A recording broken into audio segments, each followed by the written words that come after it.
역대하 7장 13절 14절 우리 한 음성으로 합독하겠습니다. 혹 내가 하늘을 닫고 비를 내리지 아니하거나 혹 메뚜기들에게 토산을 먹게 하거나 혹 전염병이 내 백성 가운데 유행하게 할 때에 내 이름으로 일컫는 내 백성이 그들의 악한 길에서 떠나 스스로 낮추고 기도하여 내 얼굴을 찾으면 내가 하늘에서 듣고 그들의 죄를 사하고 그들의 땅을 고칠지라. 아멘. 한 번 더 읽습니다. 혹 내가 하늘을 닫고 비를 내리지 아니하거나 혹 메뚜기들에게 토산을 먹게 하거나 혹 전염병이 내 백성 가운데 유행하게 할 때에 내 이름으로 일컫는 내 백성이 그들의 악한 길에서 떠나 스스로 낮추고 기도하여 내 얼굴을 찾으면 내가 하늘에서 듣고 그들의 죄를 사하고 그들의 땅을 고칠지라. 아멘. 한 곳 더 보겠습니다. 로마서 3장 5절로 8절입니다.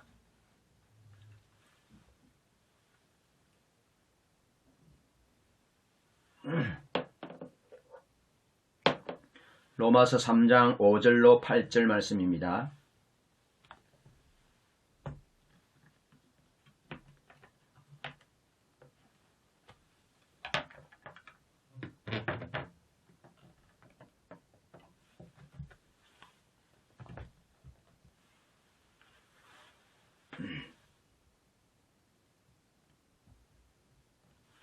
우리 다 함께 합독하겠습니다.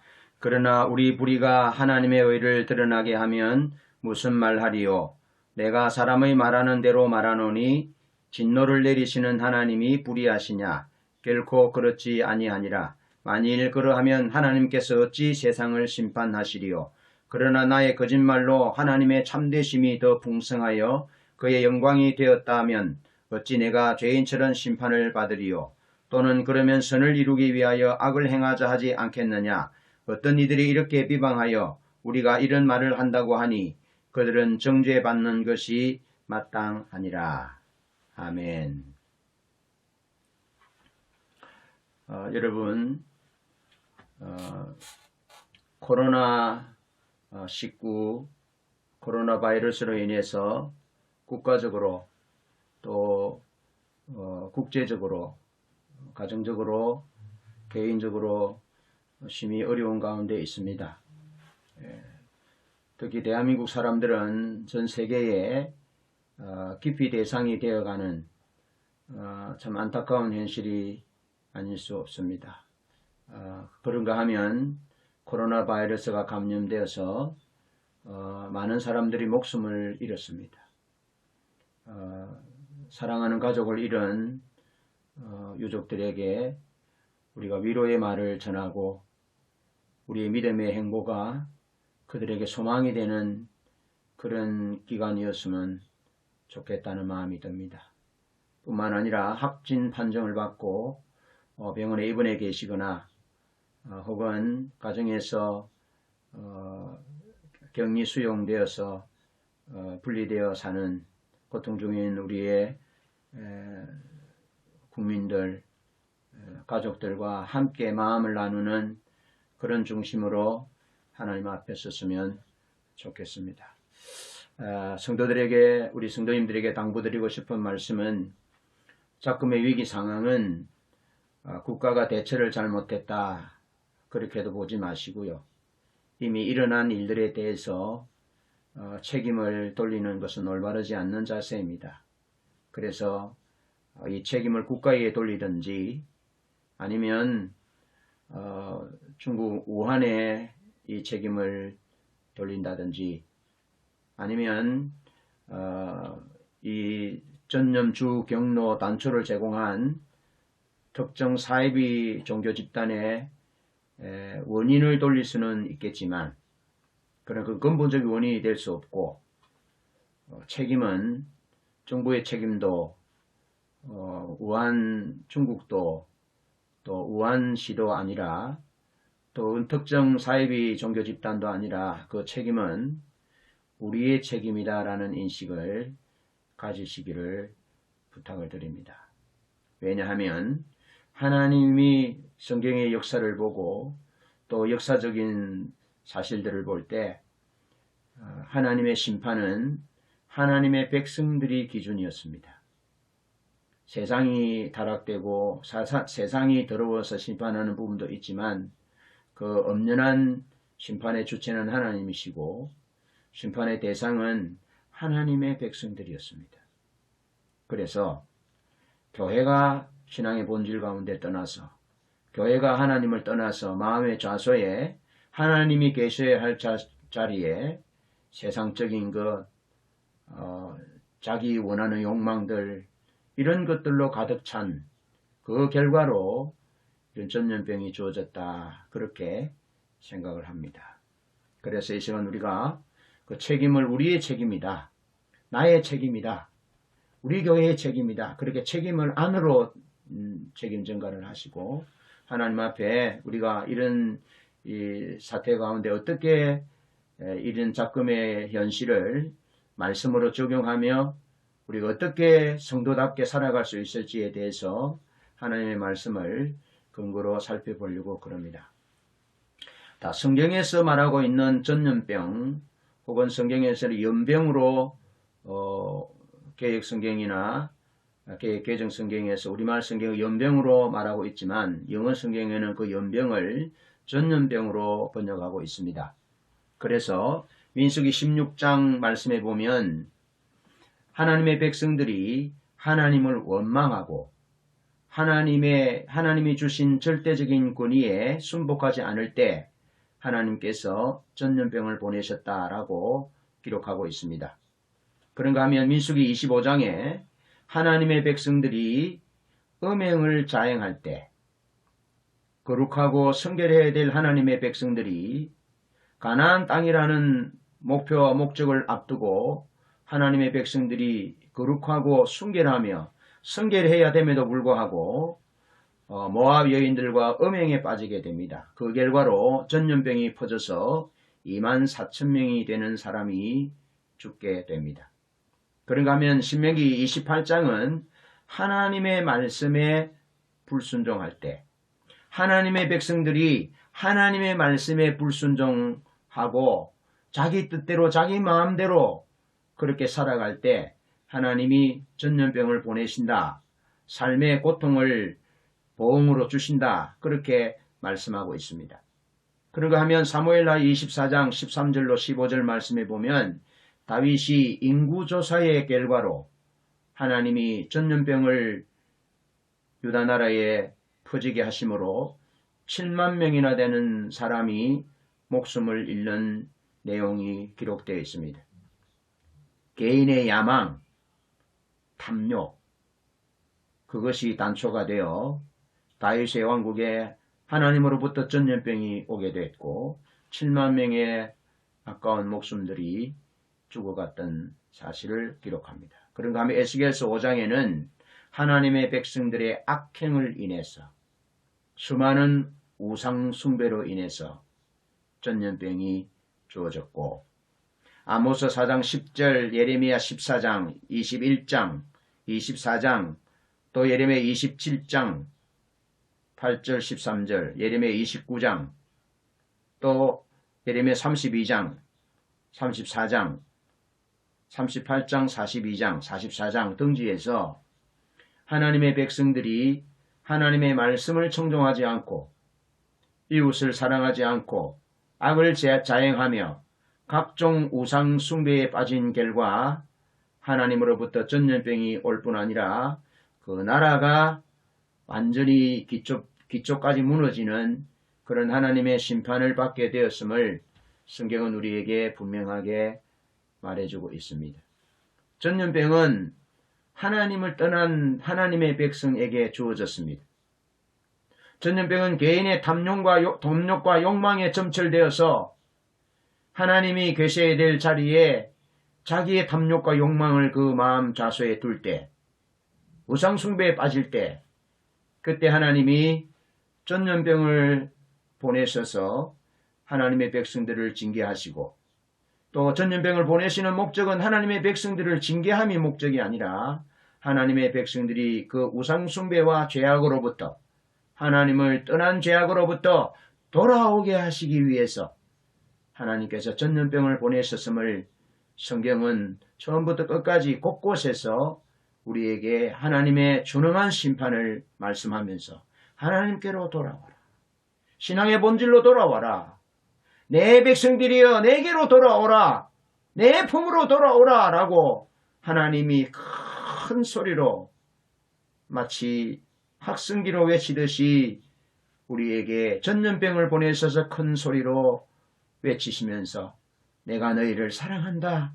내가 너희를 사랑한다. 내게로 돌아오라. 교회여 신앙의 본질 가운데로 돌아오라. 하나님의 백성들이여 하나님을 목적하는 삶으로 돌아오라고 주님은 우리에게 말씀하고 계십니다. 자, 그런 의미에서 오늘은 코로나19와 관련하여 오늘 우리들 자신의 내면을 들여다보기를 원합니다. 에스겔 14장 3절에 보면 이런 내용이 나오는데요. 에스겔이 포로되어 가지 않습니까? 포로되어 갔을 때에 유다 장로들이 에스겔에게 항의를 합니다. 우리가 무슨 죄가 있어서 그랬느냐. 그렇게 말할 때 하나님은 에스겔 14장 3절에서 장로들을 가리켜서 이렇게 말씀합니다. 이 사람들이 자기 우상을 마음에 들이며 라고 말씀합니다. 에스겔 14장 1절로 7절, 7절 가운데 3번, 4번 하나님께서 이 사람들이 자기 우상을 그 마음에 들였다라고 말씀합니다. 이스라엘 장로 2사람에게 이스라엘 장로들에게 이 사람들이 자기 우상을 마음에 들였다 라고 하나님 말씀하고 계시는 거예요. 다른 말로 하면 그 장로들에게 하나님께서 자기 우상을 그 마음에 들였구나 그렇게 말씀하고 있습니다. 하나님으로부터 이 말씀을 들은 이스라엘 장로들의 반응이 어떠했겠습니까? 화들짝 놀랐겠죠. 항변했겠죠. 우리가 무슨 우상을 섬겼다고 그러십니까? 우리가 뭐 불상을 섬겼습니까? 뭐 염소, 송아지 우상을 섬겼습니까? 무슨 우상을 섬겼다고 그러십니까?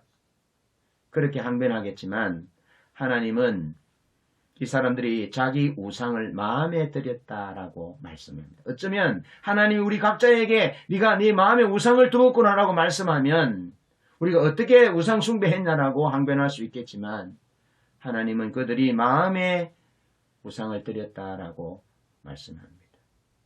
십계명에서도 하나님은 하나님 외에 다른 것들을 네 마음에 두지 말라라고 말씀합니다. 숭배하는 것이 아니라 숭배하기 이전에 네 마음에 두지 말라라고 말씀합니다. 그러면서 헨리 블랙가비 목사님도 그의 책에서 하나님의 백성들이 하나님을 떠날 때 마음으로부터 떠난다는 겁니다. 행동이 하나님을 떠난 행동으로 나타날 때는 이미 하나님을 떠난 지 오래되었다 하는 겁니다. 하나님의 백성들이 하나님을 떠날 때 마음으로부터 떠난다는 사실을 기억하셔야 합니다. 하나님의 백성들이 하나님을 떠날 때 그들의 마음에 하나님 두기를 싫어하고 그들의 마음에 그들이 원하는 우상을 드린다는 사실을 기억하셔야 합니다. 겉으로는 아무런 문제가 없습니다. 그러나 중심을 살피시는 하나님의 관점에서 보니 인간의 마음이 성공과 사랑과 재물의 소유, 가정 등 좋은 것을 궁극적으로 탈바꿈시켜 버렸다는 겁니다. 여러분, 성공은 좋은 것입니다. 사랑도 아름다운 것입니다. 재물을 소유하여 선한 일에 힘쓰는 것도 좋은 것입니다. 행복한 가정, 바람직한 것입니다. 필요합니다. 소중합니다. 가꿔야 합니다. 그런데 문제는 이 좋은 것을 궁극적 가치로 탈바꿈시켰다는 것입니다. 우리의 궁극적 가치는 하나님입니다. 왜냐하면 하나님만이 왕이시고 하나님만이 영원불변한 존재이시기 때문에 그렇습니다. 그래서 우리의 유일한 가치는, 궁극적 가치는 하나님이 되셔야 합니다. 하나님. 그런데 성공, 사랑, 재물, 소유, 가정 등 수많은 자아 성취 이런 부분들, 자기 가꿈 이런 부분들 아름답고 좋은 것입니다. 그런데 그것을 궁극적인 가치로 탈바꿈시킬 때, 다시 말해서 우리의 마음에, 우리의 삶의 중심에 소위 축복과 만족, 안락과 안전, 성공이라는 것을 신격화함으로 이런 것을 삶의 기반으로 두는 것, 그것이 우상이라는 겁니다. 자, 반지의 제왕이라는 책이 나왔고요.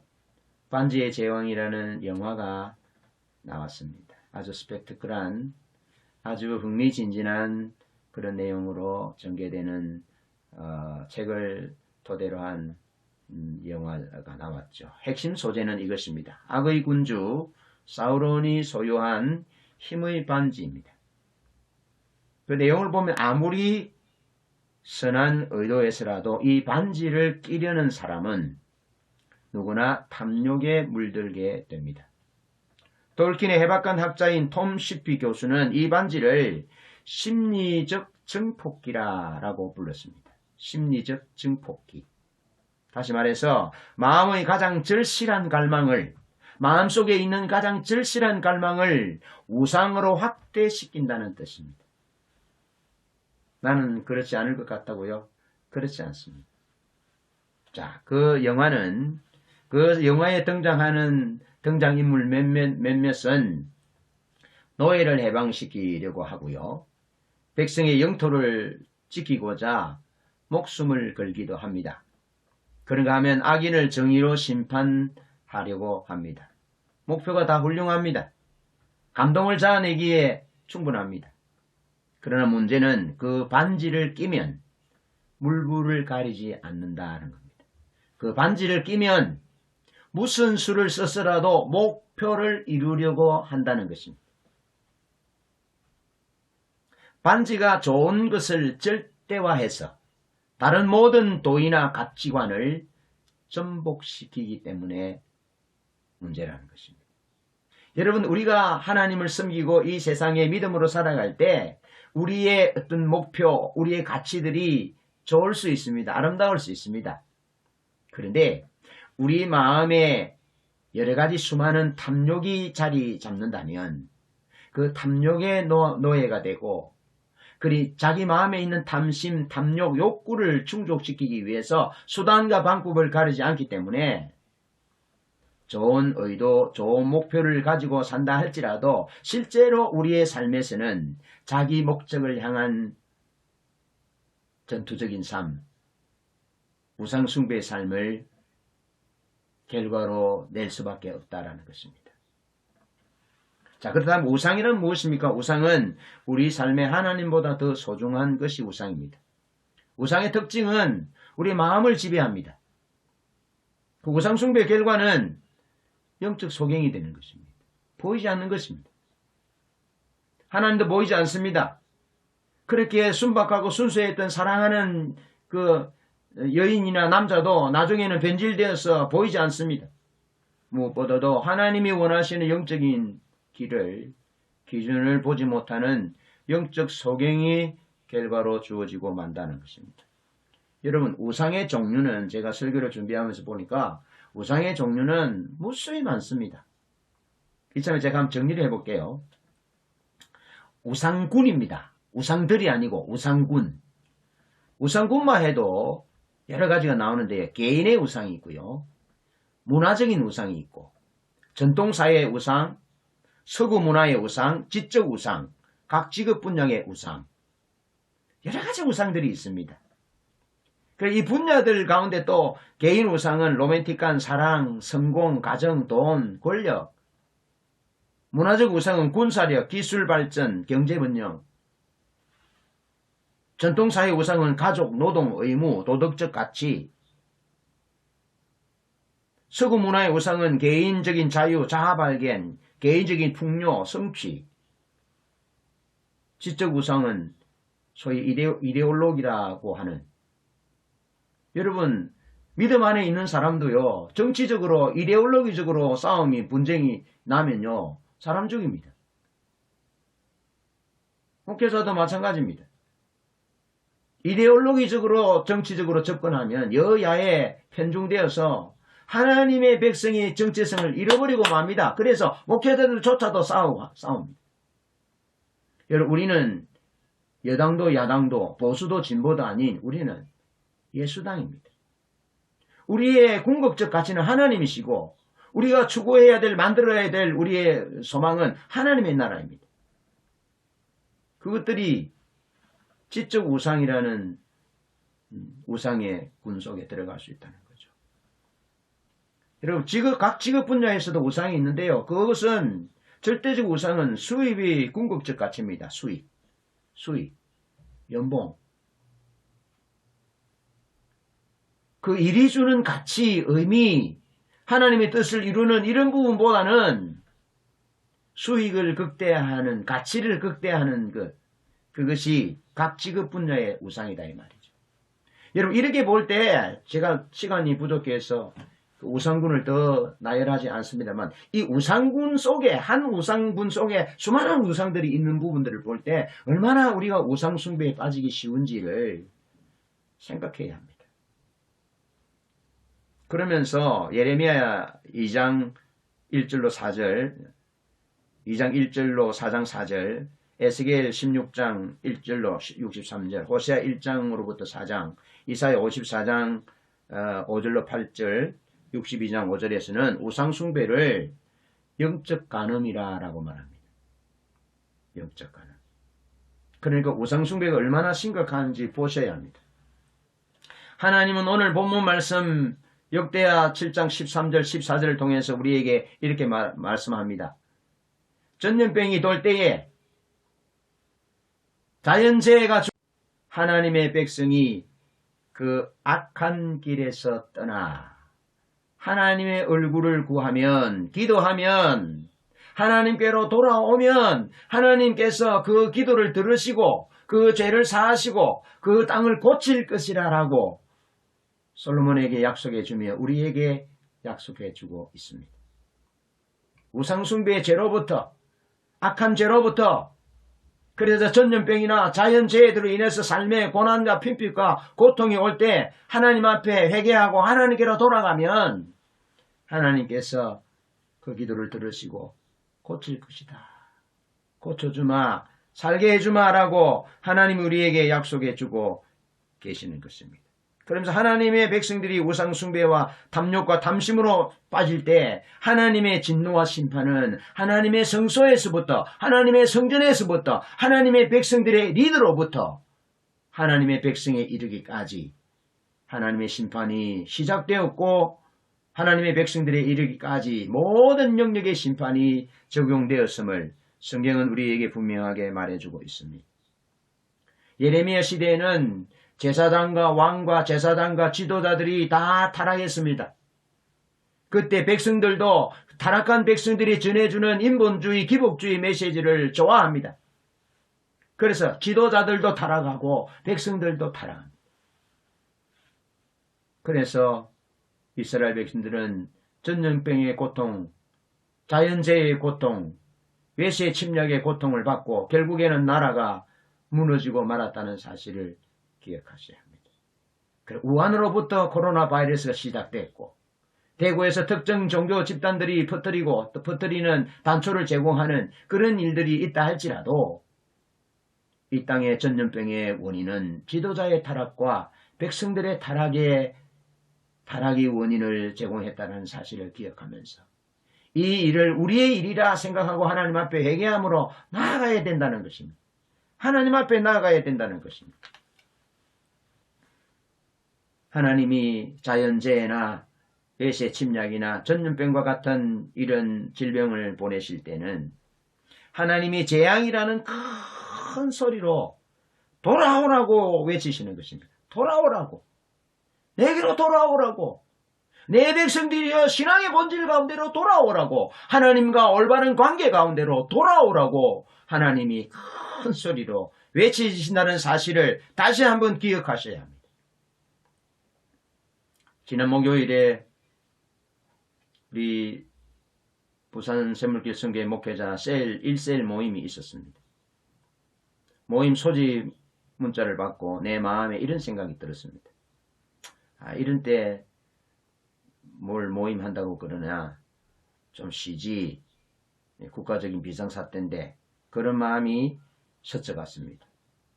그렇지만 리더가 소집하여 함께 모여 예배하고 기도하기로 소집하는 그 소집 그 건의에 내가 순복하기로 결단했습니다. 그리고 거기에 참여했습니다. 어쩌면 많은 사람들이 20명에 가까운 목회자 가정이 모여서 그곳에서 하나님 앞에 기도하고 예배하고 간구했습니다. 그때 지난 주간의 주제는 율법과 율법주의였습니다. 딱딱한 주제입니다. 그런데 사모님들이, 목사님들이 이 주제를 나누면서 울먹이기 시작했습니다. 율법을 행하여, 우리 육신으로는 율법을 행하여 하나님 앞에 의로움을 받을 존재가 없다. 육신으로는 하나님을 기쁘시게 해드릴 수 없다. 율법을 지키는 육신의 노력으로 하나님 앞에 의로움을 얻고자 한다면 모든 계명을 항상 지켜야 하는데 그럴 수 없다라는 고백을 하시면서, 그럴 수 없는 우리 인간의 근본적인 타락된 우리 존재의 약함 가운데 눈물을 흘리고 자괴감에 빠지고 한숨 지을 수 있지만, 그럼에도 불구하고 하나님이 하나님의 그 사랑, 십자가의 사랑으로 우리를 덮으시고 우리를 용서하시고 우리에게 하나님의 의의 옷을 입어주시고 하나님의 생명과 사랑을 누릴 수 있도록 해주셨다는 이 은혜 앞에 북받쳐 울기 시작했습니다. 많은 분들이 눈물을 흘렸습니다. 그런 중에 목사님 한 분은 이렇게 말씀하셨습니다. 하나님이 우리에게 하나님의 왕권을 세우기를 원하시는데, 하나님이 우리의 주인이신데, 하나님이 우리의 왕이신데 하나님의 백성들은 그것을 모른다 하는 것입니다. 그러면서 하나님의 사랑이 북받쳐서 눈물을 흘리면서 말을 잇지 못하는 겁니다.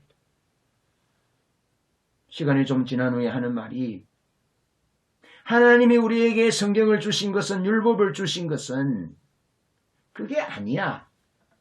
율법을 지켜서 의로움을 받는 그것이 아니야. 율법은 마치 거울과 같아서 율법이라는 거울을 통해서 하나님의 마음을, 내가 너희를 얼마나 사랑하는지, 내가 너희를 어떻게 사랑하는지, 죽기까지 사랑하는지 그 사랑을, 그 하나님의 마음을 알기를 원해. 내 마음은, 내가 알기를 원하는 것은, 내 마음은 그게 아니야. 내 마음은, 너희들이 내 마음을 아는 것을 원해. 너희들의 마음의 좌소에 나를 주인으로 모시기를 원해. 그러면서 눈물을 흘렸습니다. 여러분, 다니엘이 바벨론 제국이 포로되어 갔을 때, 또 바벨론 제국으로부터 포로 귀환을 지도했던 에스라 같은 경우, 민족의 죄, 조상들의 죄를 자기 죄로 동일시하면서 하나님 앞에 회개하고 회복을 구하면서 나아갑니다. 아하와 강가에서 금식하며 기도하면서 에스라는 하나님의 도움을 구합니다. 아하와 강가에서 금식하며 기도하면서 하나님이 도와주시기를, 하나님이 우리를 예루살렘으로 인도해 주시기를, 대적들로부터 우리를 지켜주시기를 기도하고, 결국에는 에스라서에서 우리에게 보여주는 많은 문구들이 하나님의 선한 손이, 하나님의 선한 손이, 하나님의 손이 에스라를 인도하여, 이스라엘 백성들을 인도하여 바벨론으로부터 무사히 예루살렘으로 오게 했고, 그들이 가지고 왔던 수많은 성전의 기물들을 침탈당하지 않고 다 그대로 가져오는 하나님의 선한 손이 함께 하셨음을 성경은 우리에게 보여주고 있습니다. 조상들의 죄를, 이 시대의 죄를 자기 죄로 동일시하고 하나님 앞에 기도했을 때 하나님은 사자의 입도 막으셨고, 하나님은 수많은 길의 위협들을, 강도의 위협들을, 위험들을 하나님은 막으시고, 하나님이 이스라엘을 바벨론으로부터 회복시키는 그 일에 쓰임받는 역사가 있었다는 것입니다. 여러분, 권위에 불복종하여 전염병이 퍼져서 14,700명이 죽고 또 24,000명이 죽고 또 다윗이 탐욕으로 인하여 7만 명이 죽었잖아요. 그런데 민수기 16장 48절에 보면 죽은 자와 산 자 사이에 섰을 때 아론이 향로를 들고 하나님을 섬기는 하나님의 제사장이 하나님을 섬기는 거룩한 하나님의 사람이 하나님의 향로를 들고 죽은 자와 산 자 사이에 섰을 때 전염병이 그쳤다라고 성경은 우리에게 말씀해 주고 있습니다. 무엇을 말씀하고 있습니까? 하나님의 사람이 하나님의 교회가 순결과 거룩한 삶을 추구하는 하나님의 백성들이 이 작금의 사태 코로나19라는 이 사태 앞에서 서서 하나님 앞에 기도하고 산자와 죽은 자 사이에 섰을 때 하나님께서 그 연병을 거치게 하셨던 것처럼 하나님이 이 전염병을 거치게 하실 줄로 믿습니다. 이것이 이 코로나19를 바라보는 우리의 관점이 되어야 된다는 것입니다. 이것은 누구의 책임도 아니다. 정치권도 사이비 종교도 중국도 우한도 아니라 바로 우리의 책임이고 나의 책임이고 나의 죄라는 동일시의 관점으로 접근하셔야 된다는 겁니다. 그러면서 아론 제사장 아론처럼 하나님의 사람 아론처럼 우리가 산자와 죽은 자와 산자의 사이에 서서 하나님의 긍휼과 자비를 구하며 기도하며 나아갈 때에 하나님께서 이 땅을 고칠 것이라 말씀하신 것처럼 기도를 들으시고 고칠 것이라 말씀하신 것처럼 하나님이 전염병이 거치게 할 것입니다. 우리를 고칠 것입니다. 그러면서 우리를 더 거룩한 당신의 신부로 세워갈 것입니다. 이 죽은 자와 산 자 사이에 서도록 여러분을 초청합니다. 성도 여러분을 초청합니다. 죽은 자와 산 자, 산 자와 죽은 자 사이에 하나님의 백성들이 있어서 두 팔 벌려 하나님 앞에 막아서는 것입니다. 주님 불쌍히 여겨달라고 긍휼히 여겨달라고 나의 죄로 인하여 그렇다고 하나님 앞에 기도해야 할 때 마음을 찢고 가슴을 찢고 하나님 앞에 기도해야 할 때 여러분 이 사실이 오늘 우리가 서야 할 현주소임을 기억하셔야 합니다. 우리가 폴란드에 있든지 우리가 부산에 있든지 우리가 창원에 있든지 진동에 있든지 어디에 있든지 우리가 서야 할 곳은 산자와 죽은 자 사이에 서서 하나님의 긍휼과 자비를 구하는 것입니다. 눈물의 선지자 예레미야도 기도의 사람 모세도 다니엘도 에스라도 느헤미야도 여호수아도 하나님의 백성의 행복을 위하여 그 가운데 막아서서 주의 긍휼과 자비를 진노로부터 백성들을 긍휼히 여겨달라고 기도했다는 사실을 잊지 마셔야 합니다. 자, 그러면 우리가 어디에 서야 되고 어떻게 해야 할지 성경의 가르침이 분명해졌습니다. 그 길로 초청합니다. 그러면서 두 번째 우리가 생각해 보아야 할 점은 우리의 윤리적 비전에 대해서 이야기해 보려고 그럽니다. 성경이 우리에게 말해주고 있는 윤리적 비전이 뭐냐라는 거죠. 성경의 윤리적 비전은 굉장히 중요합니다. 자, 먼저 한국 교회의 구원관에 대해서 올바른 이해가 필요한데요. 한국 교회의 구원은 일직석상의 구원관을 말합니다. 서정적 구원을 말합니다. 다시 말해서 예수를 믿을 때 의롭다함을 받고 그리고 성화의 과정이 있고요. 그리고 거룩하게 되는 영화의 과정가 있습니다. 이게 칭의와 성화와 영화가 있습니다. 일직선으로 설명하고 있습니다. 이것이 한국교회에서 가르쳐왔던 구원관입니다. 그런데 이 구원을 세 가지 단계로 나누어 설명했고 이해할 때 많은 문제들이 발생됩니다. 자, 여기에서 발생되는 문제는 윤리가 실종될 가능성이 많다라는 겁니다. 사실 한국 교회, 한국 사회의 크고 작은 사회적 문제들을 볼 때 그 문제 속에 그리스도인이 그 가운데 핵심부에 있는 부분들을 봅니다. 자, 그것이 구원관과 관련이 있다라는 거죠. 윤리가 실종될 가능성이 있는 구원관을 가르치기 때문에 그런 것입니다. 자, 다시 말하면 구원은 믿음으로 받습니다. 그런데 성화는 노력으로 거룩하게 된다라고 착각합니다. 그렇지 않습니다. 구원도 하나님의 은혜로, 거룩히 되는 것도 하나님의 성령의 도우심으로 하나님의 은혜로 인하여 가능합니다. 자, 그러다 보니 거룩히 여김을 받고 이제 예수 믿을 때 의롭다함을 인정을 받고 이제 구원을 받았잖아요. 하나님 나라 가게 되잖아요. 그러니까 이 성화를 어떻게 생각하느냐 하면 성화를 상급과 관련하여 이해했다는 겁니다. 상급. 혹은 축복과 관련하여 이해했다는 겁니다. 그러니까 이미 구원받았으니까 요 가운데 있는 이 성화, 이 축복, 하나님의 나라에 가면 받게 되는 상급, 또 이 땅에서 받는 축복, 이게 좀 부족해도 괜찮다는 겁니다. 왜? 구원받았기 때문에. 다시 말해서 윤리가 실종된 구원. 하나님의 백성은 하나님의 백성이라고 생각하는데 윤리적인 삶이 실종된 그런 그리스도인들을 양상했다라는 것입니다. 실제로 코로나 바이러스가 갑자기 확산되게 만든 신땡땡 집단에서는 로마서 3장 7절 8절을 이렇게 이해합니다. 로마서 3장 7절 8절 한번 보실래요?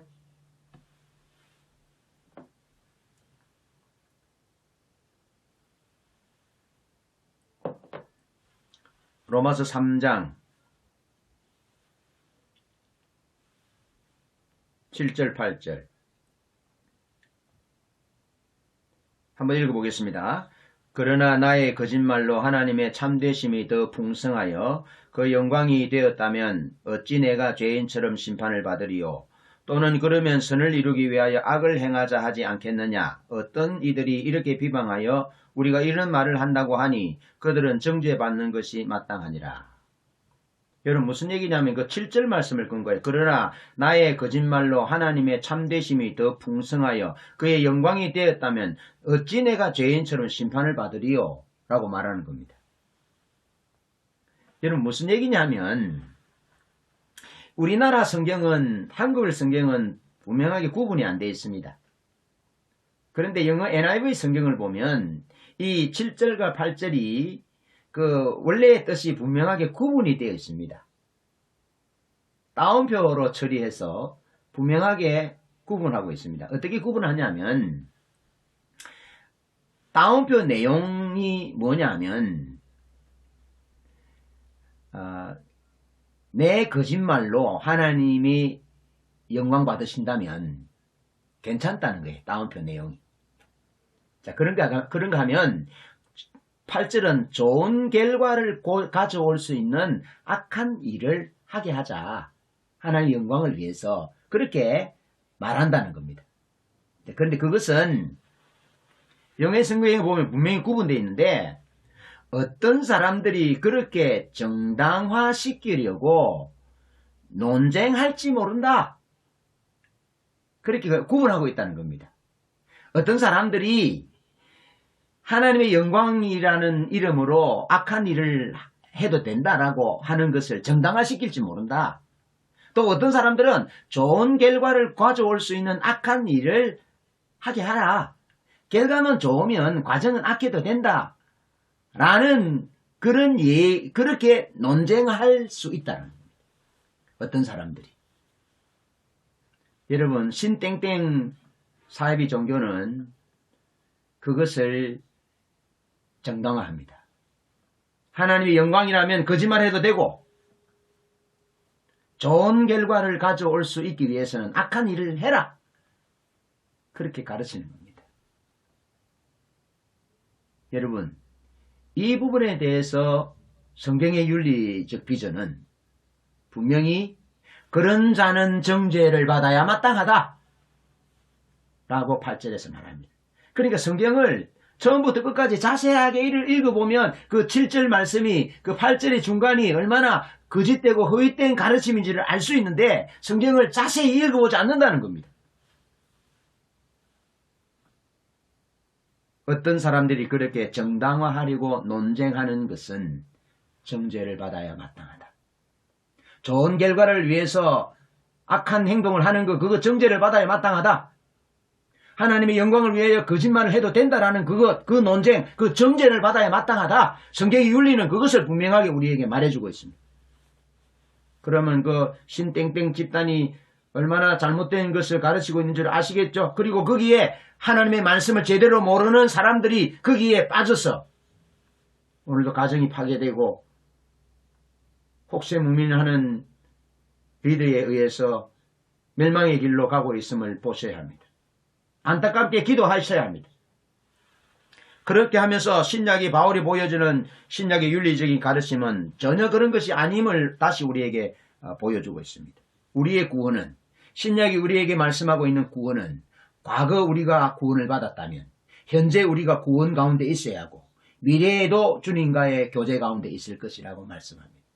이것이 일직선이 아니고 삼각형의 한 삼각형이 세 변이 있는 것처럼 과거, 현재, 미래, 이것이 구원이라는 겁니다. 과거에 우리가 예수 이름을 믿어서 구원을 받았다면, 어렵다함을 받았다면 오늘 현재 하나님과 내가 거룩한 삶을 동행하고 있어야 하고 그렇게 살아갈 때 앞으로 구원이 완성될 것임을 성경은 우리에게 말씀해 주고 있습니다. 그러면서 사도 바울은 로마서 6장 1절 2절에서 말씀합니다. 그런즉 우리가 무슨 말하리요? 은혜를 더하게 하려고 죄에 거하겠느냐? 결코 그럴 수 없느니라. 결코 그럴 수 없는. 은혜에 거하려고 죄에 거하느냐? 그럴 수 없다. 하나님의 영광의 이름이라는, 하나님의 영광을 위한다는 이름으로 거짓말 할 수 있느냐? 좋은 결과를 위하여 악한 행동을 할 수 있느냐? 결코 그럴 수 없음을 분명하게 말씀해 주고 있습니다. 이것이 신약이 우리에게 보여주는 하나님의 기준입니다. 그러면서 6장 11절 말씀입니다. 이와 같이 너희도 너희 자신을 죄에 대하여는 죽은 자요 그리스도 예수 안에서는 하나님께 대하여는 살아있는 자로 여길지. 죄에 대해서는 죽었고 그리스도 예수 안에서 하나님에 대하여는 살아있는 자로 여길지어다. 우리의 정체가 그렇다는 겁니다. 구원받은 우리의 현재 존재가, 우리의 정체성이 거기에 있다는 겁니다. 죄에 대해서는 죽은 자요. 죽은 것처럼 여기는 것이 아니라 죄에 대해서는 죽었고 그리스도 예수 안에서 하나님에 대하여는 살아있는 자로 여길지어다. 그러면서 12절 13절이잖아요. 우리 정체가 죄에 대해서는 죽었고 의의 하나님에 대해서는 살아있는 자이기 때문에 그러므로 너희 죄가 너희 몸을, 죽을 몸을 지배하지 못하게 하여 몸의 사욕에 순종하지 말고 또 너희 지체를 불의의 무기로 죄에게 내주지 말고 오직 너희 자신을 죽은 자 가운데서 다시 살아난 자 같이 하나님께 드리며 너희 지체를 의의 무기로 하나님께 드리라 라고 말씀하고 있습니다. 너희 지체를 의의 무기로 하나님께 드리라. 그런가 하면 사도 바울은 갈라디아서 5장에서 이렇게 말씀합니다. 그리스도께서 우리를 자유케 하려고 자유를 주셨습니다.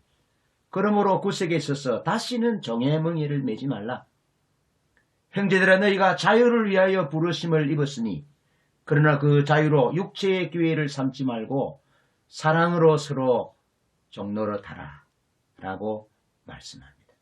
그러면서 여전히 갈라디아서 5장 22절 23절에 오직 성령의 열매는 사랑과 희락과 화평과 오래 참음과 자비와 양성과 충성과 온유와 절제니 이같은 것을 금지할 법이 없느니라 라고 말씀하고 있습니다.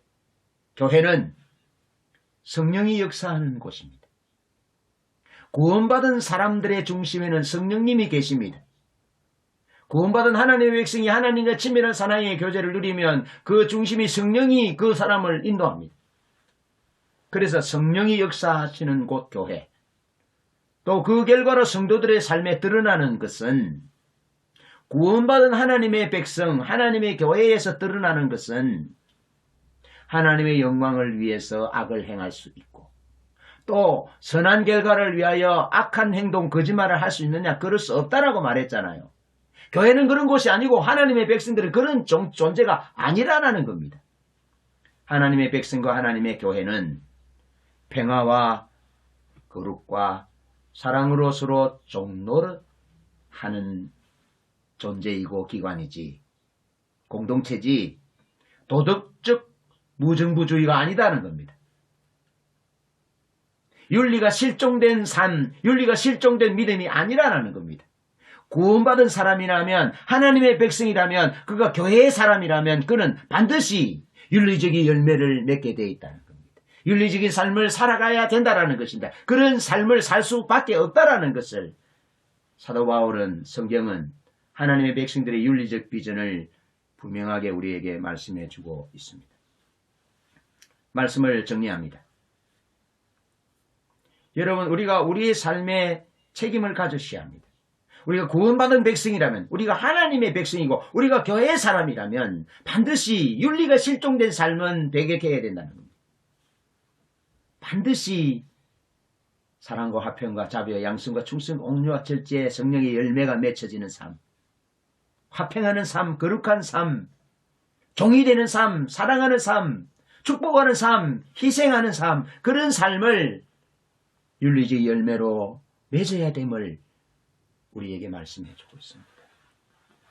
중국 우한이 코로나 바이러스가 발병하고 난 이후 2020년 1월 23일 우한이 봉쇄되었습니다.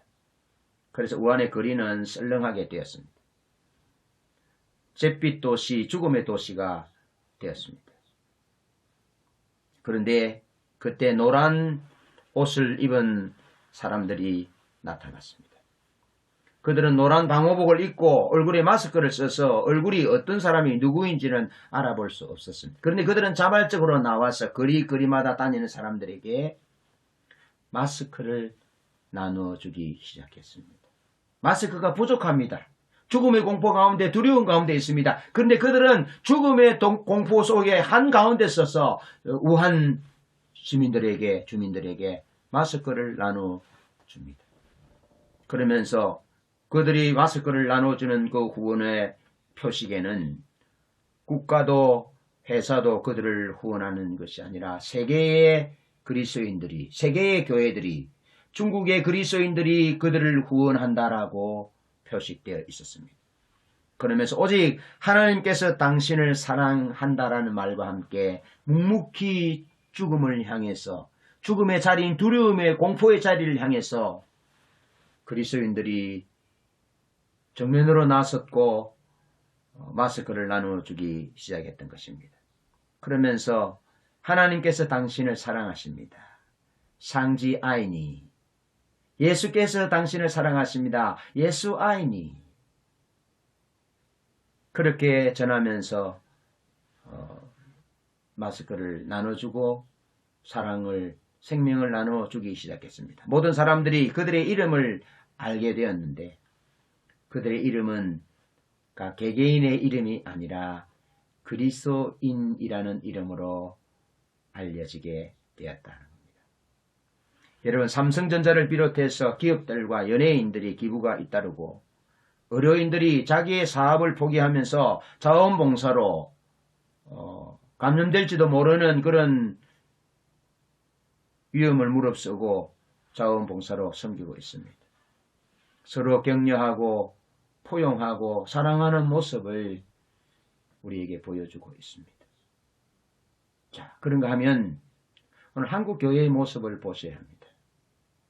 우한의 그리스도인들이 죽음의 진앙지를 향해서 마스크를 나눠주며 사랑을 실천했던 것처럼 오늘 이 시대에 신종 코로나 바이러스로 인하여 대구가 어려움을 당하고 전국적으로 세계적으로 어려움을 당하고 있는 이때에 기업인과 연예인과 의료진들이 희생하여 달려나가는 모습과 오늘날 교회는 어쩌면 교회만 생각하는 것은 아닌지 생각해 보아야 합니다.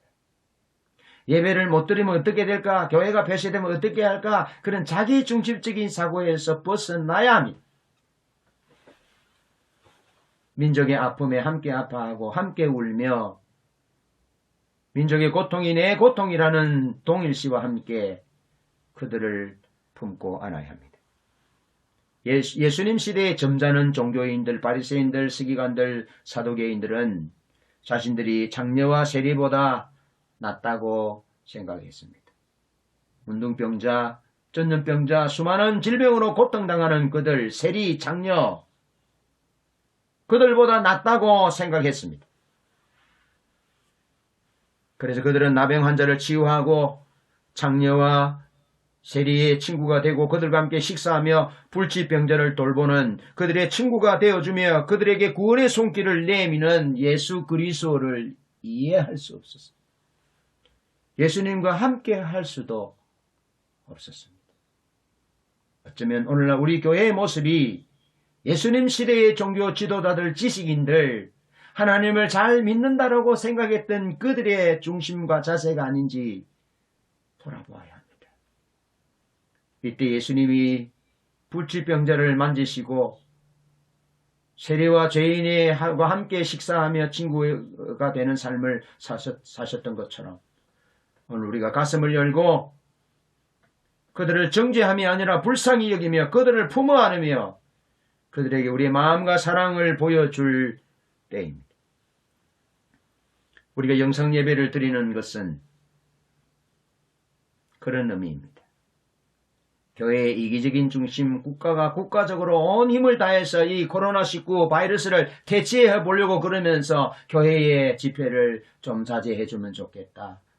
협조해 주면 좋겠다. 그런 마음들을 공문을 보내고 전화를 해서 많은 직원들이 누차 전화를 해서 간곡히 부탁하는 그 부탁들을 들으면서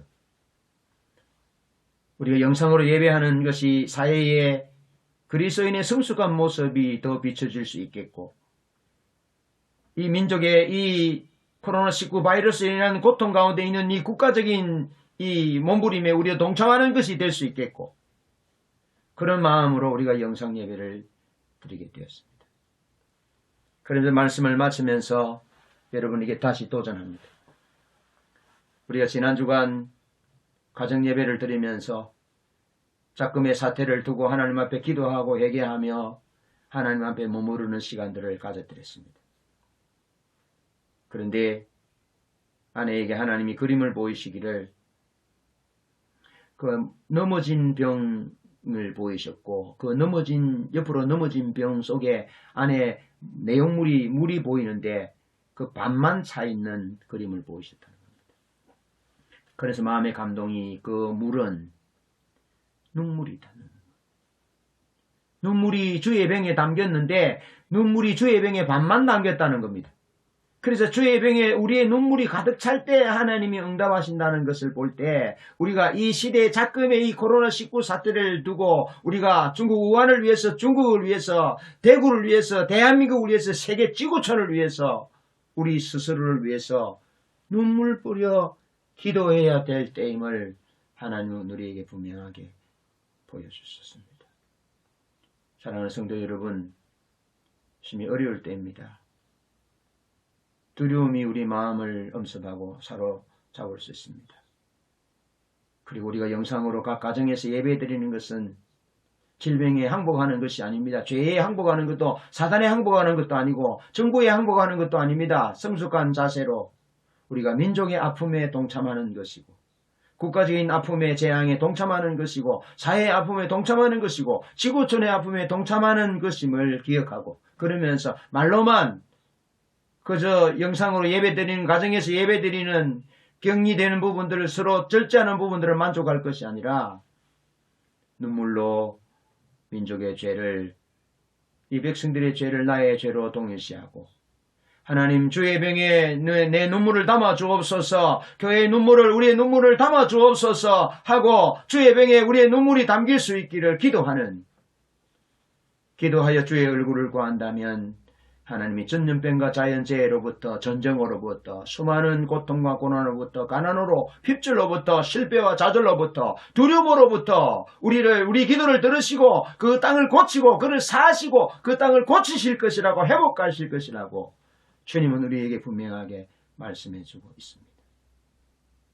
이런 역사의식과 사명의식을 가지고 빚진 자의 마음을 가지고 눈물로 기도하는 은혜가 있기를 주님의 이름으로 축복합니다. 아멘.